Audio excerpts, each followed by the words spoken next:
हम लोग बहुत डर गए थे। कुछ हड्डियां रखी हुई थी, सिंदूर रखे थे, नींबू काट के रखे हुए थे और प्रॉपर वहां पूजा किया गया था। नमस्ते, मैं हूं दिग्विजय और आप देख रहे हैं साया।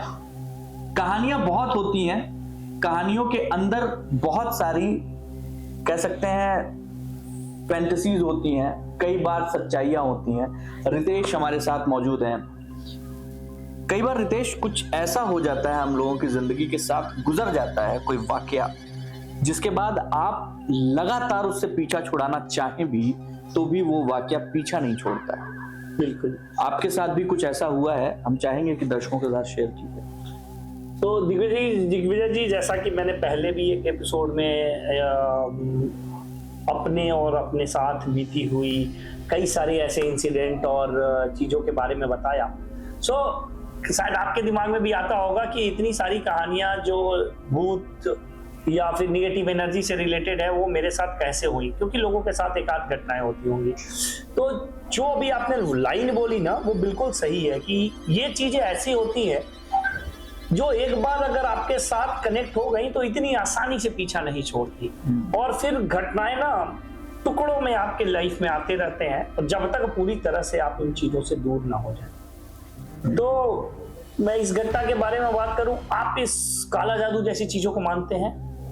कई बार अगर देखा जाए, जैसे वुडू या इस तरीके की चीजें देखी जाए, तो कई बार पॉजिटिव एनर्जी को अगर मानते हैं तो नेगेटिव एनर्जी बिल्कुल मान जाती है। मैं आपको उस इंसिडेंट के बारे में बताना चाहूंगा कि जहां पे हमने ऐसी चीजों को फेस किया, और एक ऐसे मंदिर के बारे में भी मुझे याद दिलाइएगा, मैं बताना चाहूंगा, जहां आप अगर महाराष्ट्र या पुणे कभी जाते हैं तो एक बार वहां जाइएगा, तो आपको इन चीजों का आभास और आपके दिल की धड़कन, उसका हार्ट बीट, सब कुछ चेंज हो जाएगा जब आप उस मंदिर में या उस स्थान पे पैर रखेंगे। उसका मैं आपको लोकेशन बताऊंगा, जरूर जाइएगा जरूर। इंसिडेंट ऐसा है कि मेरे यहाँ एक बहुत प्यारा सा डॉग था, और आप जानते हैं कुत्तों को लोग बोलते हैं ऐसी चीजों का बहुत जल्दी आभास हो जाता है। हम लोग सुबह मॉर्निंग में, आप ये मान के चलिए, वो 4-5 बजे जो जैसे अर्ली मॉर्निंग में हम लोग उठते हैं, तो उसका आदत था, वो बार्किंग स्टार्ट हो जाता था, उसका भौंकना, और सुबह सुबह फिर हम उसको मॉर्निंग वॉक को लेके जाते थे। और घर के नीचे, मेरा घर 2 मंजिले पे हुआ करता था, और ये उसी घर की कहानी है जिसमें मैंने आपको बोला कि रात भर ऊपर से कुछ ठोकने की रात भर आवाज आती रहती थी। तो हम लेके जा रहे थे, एक मेरे यहाँ करीब स्टेयर्स जो है ना, वो हर 10 स्टेयर्स के बाद एक बड़ा सा एरिया होता है, और उसके बाद फिर स्टेयर घूम जाती है और फिर नीचे उतरना होता है। तो उस खाली जगह पे ना मेरा डॉग पहले मुझसे आगे आगे दौड़ रहा होता है, और मैं उसके हाथ में चेन लिया हुआ था। एक स्टेयर्स पे जाने के बाद वो आगे नहीं बढ़ रहा है, और वो तुरंत भौंकना शुरू कर देता है और वापस आ जाता है।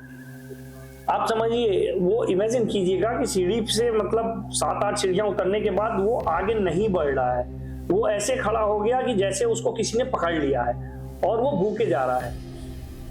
और इत्तेफाक था कि सीढ़ी पे हमारे वो लाइट लगी हुई थी, पहले जो बल्ब लगी रहती थी येलो वाली, वो 100 वॉट्स की बल्ब लगी थी, और उस समय वो बल्ब नहीं चल रही थी। हमने सोचा रात का टाइम है, फ्यूज हो गया होगा, सुबह से रात भर में फ्यूज हो गया होगा। फिर हम वहां से देख उतरने की कोशिश की, मुझे लगा आगे कुछ गिरा हुआ है।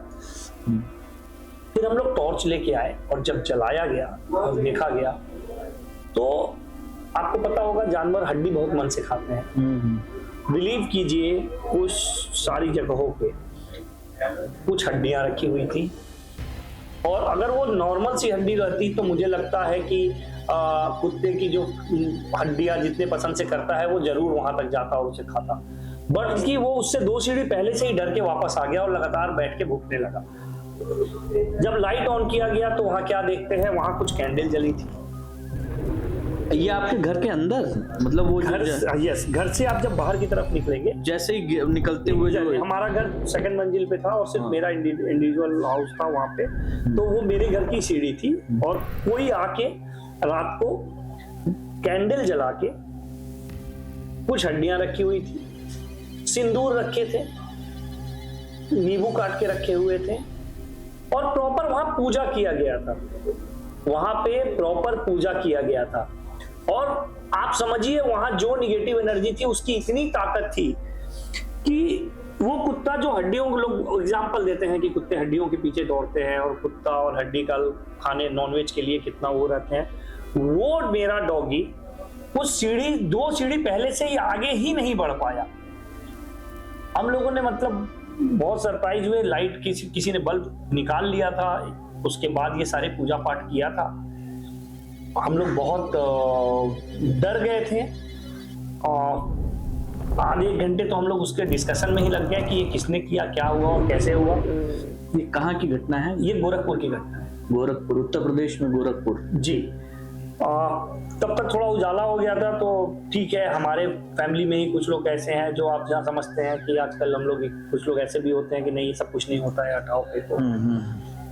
तो हमारे घर से किसी ने उसको क्या किया कि बिना पैर रखे वो सारी चीजें इकट्ठा की झाड़ू से और उस पे तेल डालकर आग लगा दिया। आपने कभी दिवाली में पटाखे बजने की आवाज सुनी होगी, उस तरह की आवाजें आ रही थी उसमें से आग लगने के बाद। अच्छा। चीजें ब्लास्ट कर करके फेंक रहे थे, उड़ रहे थे। जैसे मैं आपको बताऊं, मतलब साइंटिफिकली बोले तो मुझे ये लगा कि हो सकता है कि किसी हड्डी में वो ऊपर से पैक होता है, बोन में गैस, गर्मी से गैस बना हो, फटा हो। लेकिन ऐसे बहुत सारी आवाजें आई उसमें से कि मतलब उसमें से ब्लास्ट कर रहा था पटाखे की तरह और अंदर से कुछ सामान जो है वो जो जल रहे थे वो बाहर की तरफ गिर रहा था। फिर उसको हम लोगों ने करके साफ सुथरा करके। और जब ये हुआ था तो वो आप थे वहां पे, आपने देखा? मैं और मेरे पिताजी दोनों हम लोग सुबह मॉर्निंग वॉक पे जा रहे थे। हमने ही पहले देखा क्योंकि मेरे ही घर की सीढ़ी थी। तो आप समझिए वो चीजें मैं आज भी उतना मतलब याद कर लूं तो डर जाता हूं। और मेरे परिवार में जो मुझे लगा या मेरे घर में चीजें जो निगेटिव चीज शुरू हुई, ऊपर से बजने की आवाज जो मैंने आपको बोला था कि वो भी और बढ़ गई और बहुत सारी चीजें उसके बाद गलत और उल्टी होने लगी। कभी ये पता करने की कोशिश की, पता करने की ये कौन था? ये बेसिकली नॉर्मल व्यक्ति तो इस तरीके की तांत्रिक क्रियाएं नहीं करता है। नहीं करेगा ये, बिल्कुल हमने पता करने की कोशिश की, लेकिन आप ये समझ सकते हैं कि जब आप इन चीजों में बहुत ज्यादा पड़ जाते हैं तो जो आपको बताने वाला होता है, जितने लोगों के पास जाएंगे वो कोई नाम नहीं बताता है। कोई बताता है कि आपके कॉलोनी का कोई है, कोई बताता है कि आपके जानने वाला कोई है, तो इस तरह की चीजें कोई नाम नहीं बताता। और सब तो देखिए अगर करने बैठे तो बहुत सारे लोग होते हैं जिन पे नाम जाता है। परंतु मेन चीज ये है कि उसके बाद होने वाली घटनाएं, उसके बाद की मैं आपको बात बताऊं, घर में इतनी ज्यादा निगेटिव एनर्जी हम लोग फील करने लगे कि मेरे घर में मेरी छोटी सिस्टर के साथ हुआ। उसके कुछ ही समय बाद, मतलब कुछ सालों के बाद ऐसा हुआ कि वो एक जगह फंक्शन में जा रही थी और बिल्कुल स्वस्थ मतलब उसको कोई बीमार नहीं, जैसे हम आप बैठ के बात कर रहे हैं वैसे बैठ के बात किए। एंड वो बोली कि सर भैया मैं कपड़े चेंज करके आ रही हूँ, हम लोग चल रहे हैं। कपड़े चेंज करने गई, काफी देर तक कमरे से आवाज नहीं आई। उसके बाद ना हमारे घर में इस तरह की नेगेटिव चीजें बहुत आने लगी। फिर फाइनली हमें वो घर छोड़ना पड़ा। तो हमने जब दरवाजा खोलने की कोशिश की तो दरवाजे के अंदर से कुछ मतलब बड़बड़ाने की आवाज आ रही थी। हमने सिस्टर का नाम लेके बोला कि बेटा ओपन करो, दरवाजा ओपन करो, लेट हो रहा है, बट उसका कुछ आवाज नहीं आया। फिर वहां पे मैं ही था। हमने किसी तरह धक्के देके दरवाजे तोड़े, बहुत वो किल्ली लगी हुई रहती है जो घर के अंदर होती है, वो टूट गई। हम लोगों ने बहुत धक्का उक्का दिया। अंदर गए तो वो एकदम अच्छी लड़की जिसको कोई प्रॉब्लम नहीं हुई, आप समझिए 18-19 साल की लड़की, और वो अपनी टी शर्ट चेंज करने के लिए उसने टी शर्ट पकड़ा हुआ था और वैसे ही गिर गई थी बेड पे और होश में थी, उसका उस पर कंट्रोल नहीं था। और वो लड़की बड़बड़ा रही थी, और बड़बड़ा क्या रही थी, मुर्गे की जान खतरे में। अच्छा। और इसके अलावा कुछ बोली नहीं रही थी। तो मुर्गे की जान खतरे में, मुर्गे की जान खतरे में करके वो यही वर्ड बोली जा रही थी। और जब मैंने अभी देखा है रिसेंटली कि ये वर्ड कहीं ना कहीं किसी काला जादू में, लिटरली मैं शॉक्ड हुआ देख के, वो घटना हुए। और आज मुझे लगता है कि 15-20 साल हो गए। आज मैंने कहीं सर्च किया तो देखा ये वर्ड कहीं काले जादू में यूज होता है। तो उसके मुंह से सिर्फ यही एक बात निकला था, मुर्गे की जान खतरे में, मुर्गे की जान खतरे में, और वो होश में थी, आंख खुला था, बट कोई मूवमेंट नहीं था उसके अंदर। तो एक ही बात बोल रही थी, जैसे लग रहा था कि कोई सामने खड़ा है और वो शॉक्ड होके सदमे में चली गई है और अपना टी शर्ट ऐसे पकड़ी हुई है, ना छोड़ी है, ना निकाली है, ना पहनी है, और वैसे ही गिरी पड़ी है। हम लोग तुरंत उसको लेके आए, किसी तरह बाहर के कमरे में ले आए, और बाहर के कमरे में लाने के बाद उसको बहुत कोशिश किया गया, उसको पानी चम्मच से दिया गया, मुंह पे डाला गया। तो जब ये सब करने लगे तो वो बेहोश हो गई। और आप बिलीव करेंगे, मैं उस समय कुछ ज्यादा ही पूजा पाठ करता था। मैं बचपन से मेरा भगवान की तरफ थोड़ा सा आकर्षण ज्यादा रहा है, उन पे सब भक्ति ज्यादा रही है। तो मैं मेरा अपना पूजा का, मैं आपको बता रहा हूँ, मैं जब 23-24 साल का भी हुआ हूँ या 21-22 साल का, उस समय में मैं बहुत ज्यादा पूजा करता था। घंटों घंटों मेरा पूजा चलता था और मुझे अंदर से इच्छा होती थी कि आज मुझे ऐसे पूजा करना है, और मैं वैसे ही करता था। तो मेरे पास एक माला था, वो मुझे लग रहा है तुलसी का माला था, जिससे मैं रोज पूजा करता था। और कुछ किताब थे जो पढ़ते होते थे। तो पूजा से कुछ सामग्री मैंने उठाया, उसको पहनाया, और फिर से वही चीज, भगवान कुछ लोगों को बनाते ही हैं, मतलब कुछ अलग कार्य के लिए, और उसको सिग्नल देते हैं। उस समय मैं अंदर से मुझे ऐसी फील आई कि कुछ है इसके अंदर, और मैंने फिर उसको सहलाना शुरू किया, एंड हनुमान चालीसा पढ़ना। और वो तो अपने आप से, घर वाले उसको दवा और पानी दे रहने की कोशिश कर रहे हैं, और मैं तुलसी का माला पहनाया, मैं सहलाना शुरू किया, पूरा हनुमान चालीसा पढ़ना शुरू किया, और जितने मंत्र उंत्र से मैं पूजा करता था, मैंने अपने से पूरी कोशिश की भगवान को की शक्ति को वहां पे बुलाने की और उनसे रिक्वेस्ट करने की। वो लड़की आंख खोलती है, बिल्कुल नॉर्मल, बिल्कुल नॉर्मल, मतलब इतनी नॉर्मल जैसे उसको कुछ हुआ ही नहीं, उसको पता ही नहीं। परंतु आप समझते हैं कि चीजें इतनी आसान नहीं होती है। वो उठी और उठ के फिर पेट पकड़ के बैठ गई। उसने कहा कि मम्मी थी, मम्मी पेट में बहुत तेज अचानक दर्द शुरू हो गया मेरे, और इतना तेज दर्द शुरू, पहले उठी कुछ सेकंड नॉर्मल रही, फिर अचानक से उसके पेट में बहुत तेज से दर्द शुरू हुआ। उसको हम लोग लेके गए तुरंत हॉस्पिटल। हॉस्पिटल में उसको जो ही इंजेक्शन दिया गया, अब ये आप मतलब साइंस या फिर ये समझिए दवा रिएक्शन, जबकि आज तक उसको कभी दवा रिएक्शन नहीं किया। उसको इंजेक्शन देते उसके हाथ पांव पूरी तरह से ऐंठ गए, वो ठंडी हो गई, मुंह से उसके झाग निकल गया, और उसको वहीं पे बैठी उसको यूरिन डिस्चार्ज हो गया, और शरीर पूरा बर्फ की तरह ठंडा, बिल्कुल बर्फ की तरह ठंडा इमीडिएटली।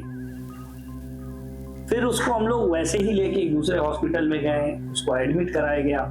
जब एडमिट कराया गया तो सबसे बड़ी सरप्राइज ये हुई कि एक भी रिपोर्ट में उसके प्रॉब्लम नहीं था। तो वो सारे रिपोर्ट उसके नॉर्मल थे। डॉक्टर खुद परेशान था इसको हुआ क्या है। उसको सिंपल एक ग्लूकोज चढ़ा के उसको डॉक्टर ने ऑब्जर्वेशन में रख लिया, लेकिन चीजें अभी यहाँ ठीक नहीं हुई। करीब करीब वो 5 से 6 दिन हॉस्पिटल में रही। हर रात वो उसी तरह उठती थी, मतलब उसको होश नहीं रहता था। वो अपने सारे जो सिरिंज के लिए जो उसको लगाया हुआ था इंजेक्शन एंड ऑल, सारे नोचती थी, और जैसे आप समझिए नींद में चलने की आप बात सुने, वैसे वो कहीं चल के जाने लगती थी। तो फिर उसको पकड़ के हम लोग बैठाते थे। जब उसको पकड़ा जाता था, हिलाया जाता था, तो वो होश में आती थी। तो कहाँ जा रहे हो बेटा? तो वो बोलती थी नहीं नहीं वॉशरूम जा रहे हैं। तो हम लोग को बता देती, तो फिर चुप हो जाती थी। उसको कुछ नहीं पता था कि हर रोज आधी रात को उसको क्या होता था। वो सारे चीजें नोच के और किस तरह चलना शुरू कर देती थी। कितनी बार तो ऐसा हुआ है कि हम लोग बहुत ज्यादा डर गए हैं। तो फिर वही है, फिर घर में जो जिस भगवान, जिस बाबा, और कुछ लोगों ने, एक बाबा है अपने गोरखपुर में ही थे, उनका पता बताया, कई दरवाजे गए हम लोग, कई लोगों से पूछे, कुछ लोगों ने पूजा किया, कुछ किया, लेकिन 5 से 6 दिन के बाद तब वो भगवान की शक्ति थी, या जो बाबा के पास गए थे उनका आशीर्वाद था, या उनका किया हुआ पूजा था, जो लोगों ने बताया कि इसके ऊपर कुछ हुआ है, कुछ निगेटिव एनर्जी ने इम्पैक्ट किया है, वो धीरे धीरे फिर उसके बाद ठीक हो गई। हॉस्पिटल से निकली तो वो नॉर्मल हो गई। बट अभी भी मैं आपको बताऊं, उसके अंदर एक डर अभी भी बना हुआ है उस चीज का। आज तक, और आज ये घटना हुए 15 साल से ऊपर हो गए। तो इस तरह निगेटिव चीजों का और काला जादू का मैंने बहुत क्लोजली देखा है। और आप लोगों से भी अनुरोध है कि ठीक है, आप कितने भी मॉडर्न बन जाइए, आप कितने भी समझदार बन जाइए, इन चीजों पे विश्वास अगर आपको नहीं है तो मत कीजिए। लेकिन मेरा कहना है कि ठीक है, नहीं विश्वास है मत कीजिए, लेकिन जबरदस्ती का पंगा मत लीजिए। अगर आपको कहीं लगता है कुछ ऐसी चीजें हैं तो उसको जबरदस्ती छेड़िए मत। कहीं कुछ गिरा है, कहीं कुछ चौराहे पे गिरा हुआ है, कहीं कुछ ऐसा लग रहा है कि जो आपके मतलब का नहीं है, तो जबरदस्ती उसको हाथ मत डालिए, जबरदस्ती उसके पंगे मत लीजिए। एग्जैक्टली कई बार होता क्या है कि आप मॉडर्न बनने के चक्कर में, यो बनने के चक्कर में आप कई ऐसी चीजें जो आपको दिख रही हैं और उससे आपका कोई लेना देना नहीं है, फिर भी आप वहां जाकर उन चीजों को खराब करने की कोशिश करते हैं या फिर चैलेंज करते हैं, दिखाने की कोशिश करते हैं कि है। इस तरीके की चीजें को हम नहीं मानते हैं। वो आपके लिए नेगेटिव हो सकती हैं। बहुत बहुत शुक्रिया रितेश, और उम्मीद करता हूं कि आपके पास अगर ऐसी कोई स्टोरी है तो आप जरूर इस नंबर पर संपर्क कर सकते हैं और हमें अपनी स्टोरी पहुंचा सकते हैं। दिग्विजय जी, मैं जाते जाते आप सभी लोग को एक बार मैं उस मंदिर के बारे में बताना चाहता हूं। बिल्कुल बिल्कुल। आप पूना में होलकर ब्रिज है, होलकर ब्रिज से जब आप ऊपर जाएंगे तो राइट साइड में आप जब जो ही ब्रिज जाएंगे आप देखेंगे ये लेफ्ट साइड में पानी है, राइट साइड में एक मंदिर है, वो खाई टाइप की बनी हुई है, आपको रोड से दिखेगा। वो मंदिर एक किसी बाबा का है, वो तो बाबा का मुझे नाम नहीं याद है, तो जैसे एक कुलदेव या होते हैं, कुल देवता होते हैं, हाँ, वैसे एक बाबा का है जहाँ एक पत्थर रखा हुआ है और उस पे पूजा होती है। वहाँ पूजा भी थोड़ी अलग टाइप की होती है, बट लोग वहाँ दर्शन करने जाते हैं। आप कभी वहाँ उतरिएगा, बाबा का दर्शन कीजिएगा। मैं वहाँ गया हूँ, वहाँ जैसे लोग बोलते हैं कि भैरव बाबा के वो प्रसाद चढ़ता है आपको अल्कोहल का, वहाँ पे जो ढंग से पूजा होती है वहाँ आपको रोज बलि चढ़ती मिलेगी, रोज वहाँ मतलब, और मुर्गे से लेके बकरे तक की बलि चढ़ती है। तंबाकू, सिगरेट और शराब, ये सारी चीजें भी वहाँ चढ़ती हैं और बलि चढ़ती है। और उनके आसपास जितने पेड़ हैं वो पूरा खाई में है। वहाँ आपने जिस तरह टीवी में या फिर आप बंगाल में सुनते होंगे काला जादू, उससे ज्यादा पेड़ों में ब्लैक कलर के डॉल उल्टे टांगे हुए मिलेंगे। तो वहां जब आप जाएंगे ना तो आपको कुछ फील होगा, आपकी हार्ट बीट बढ़ती है, आपको कुछ अलग टाइप की एनर्जी फील होती है। मैं खुद वहां गया, बाबा के मंदिर तक तो बहुत अच्छा लगा, मतलब पॉजिटिविटी लगी। लेकिन जो बोलते हैं कि वहां पूजा पाठ करके आपके ऊपर कोई असर है तो उसको लोग मान देते हैं। तो अगर आप उस पेड़ की तरफ जाइएगा, और लोग जाते हैं, मैं गया हूं, तभी मैं कहा कि ऐसी चीजों से ना कोई बहुत ज्यादा छेड़छाड़ नहीं करना चाहिए। वहां लाइन से कई सारे पेड़ हैं और हर पेड़ में पत्ते, तो पत्तों से बहुत ज्यादा सिर्फ ब्लैक कलर के वो डॉल उल्टे करके टांगे मिलेंगे आपको, और काले कपड़े। और जो एनर्जी वहां आपको फील होगी, आप वहां खड़े नहीं रह पाएंगे 15 मिनट 20 मिनट। शाम को तो आप जाना ही की बात ही छोड़, मंदिर में आप जा सकते हैं, मंदिर के पीछे नहीं। तो अगर आप कभी उधर जाते हैं और आप मंदिर में दर्शन करना चाहते हैं, एक बार जाइएगा जरूर उस मंदिर, होलकर ब्रिज के नीचे राइट साइड। चलिए, अगर उम्मीद करते हैं कभी अगर जाने का मौका मिला आपको, जिनको इस चीजों पे विश्वास नहीं है ना, वो एक बार देख सकते हैं इसका ये एक स्टोरी है। उम्मीद करते हैं जल्दी ये स्टोरी आपके सामने विद विजुअल हम लाने की कोशिश करेंगे, देखते हैं वहां पे क्या एनर्जी रहती है। धन्यवाद रितेश जी, बहुत बहुत शुक्रिया आपका अपना समय देने के लिए। बहुत